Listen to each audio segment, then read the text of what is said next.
గద్దరన్నకు గొప్ప గుర్తింపు గౌరవం రావడంతో గద్దరన్న కుటుంబం సర్వం కోల్పోయింది.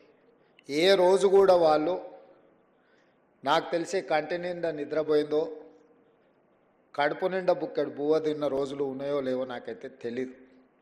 ఎందుకంటే ఆయన కుటుంబానికంటే ఈ సమాజమే నా కుటుంబం అని, సమాజంలో ఉన్న సామాజిక సమస్యల్ని పరిష్కరించాలి, ఈ సామాజిక సమస్యల మీద తను పోరాటం చేయాల్సిన బాధ్యత ఉంది అని చెప్పి నిరంతరం వారు ప్రజా జీవితంలోనే ముందుకు వెళ్ళిండ్రు.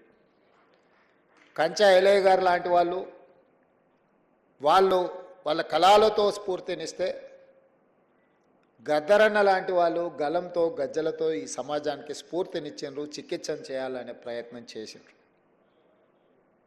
నాకు గద్దరన్నతో చాలా సన్నిహిత సంబంధం ఉంది. చాలామందికి తెలిసి ఉండొచ్చు, తెలియకపోయి ఉండొచ్చు. లోతుకుంట ఇంటికి నేను అప్పుడప్పుడు ఎంపీగా కానీ అంతకంటే ముందుగానే వెళ్ళి గద్దరన్నతో కూర్చున్నట్టు.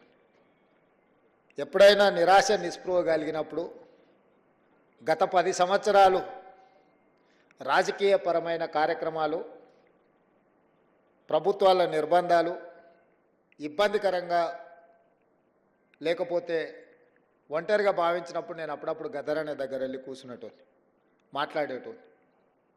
మరి చెప్పేటోరు, నీ బాధ్యత నువ్వు నెరవేర్చు, ప్రజలు తప్పకుండా నేను ఒకరోజు గుర్తిస్తారు, అండగా నిలబడతారు అని చెప్పి. వారి మాట నిజమైంది.